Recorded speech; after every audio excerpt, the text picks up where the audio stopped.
When you're in Australia, Yeah. and you look into that sea of faces, you will see people of our generation, you will see people of our children's generation, and their children. You might. Depends. That's the norm in a big outdoor show. And you always sell out. How does it strike? How does the music strike across the general? You force me, but will you buy me a beer when you get there? No, but that's a little too self-deprecating because my 11 or 12-year-olds are very excited about the fact that I'm talking to you. It's very gratifying. I mean, I think that a lot of times, you know, they've heard about you through their parents or their older brothers or sisters or something like that. In an age where everything is now available to every single person on the planet immediately, at a time when we find ourselves buried in constant discourse about where our lives are going, what our children will be watching in a few years, how disastrously broke we're all going to be any second now because we all made far too many mistakes electing blunderers over and over again, we sometimes get a moment of reflective pause. I was 4 hours on the road Sunday driving home listening to various newscasts and thinking on what would grip this intelligent audience in a thrall of commentary wonder. There it was, a voice from the radio that suddenly put things into perspective. Mick Jagger had just turned 71 years old.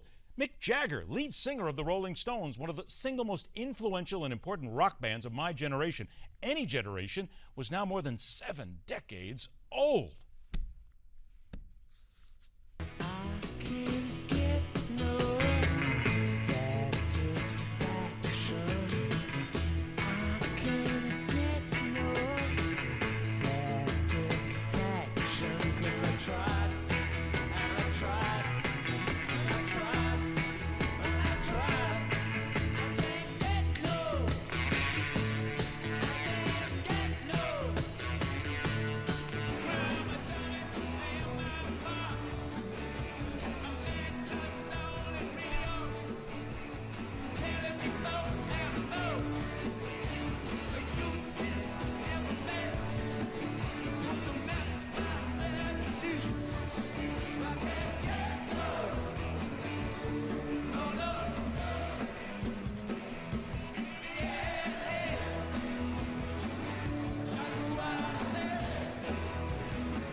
That's the same song from the late 60s, then in 2013. Despite the fact the man how his facial features only gravity could love, he can still kick it to the point of making these current 20-somethings lip syncers cringe in abject fear at how badly their media-generated boorishness pales in comparison to someone who has put in the time, the effort, the drive, and the real talent to be legendary in his chosen field. Of course, like anyone else in any walk of life, even the legends have their memorable mistakes.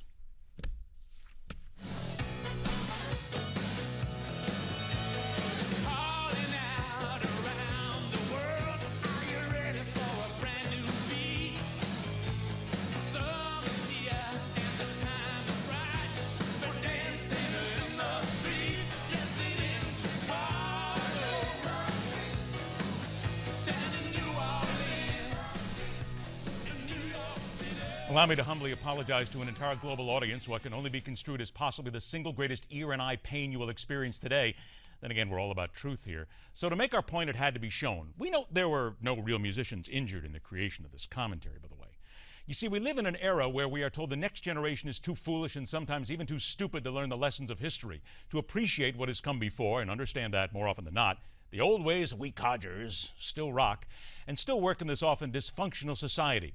But those who've been there, who know what works and know what still works, are passing it on to the next generation. And the smart ones in that next generation, they're actually listening. They're taking notes and then rocking to a familiar tune that speaks across the ages.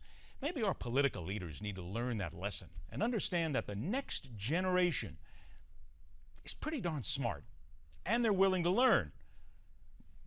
Can't always get what you want, but if you try sometimes, you might find you get what you need.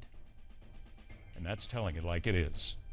All right, coming up next hour, the news ninja takes on the left from his radio perch, our man in a suitcase from Kiev, and Minutemen are back at the border in the American Southwest.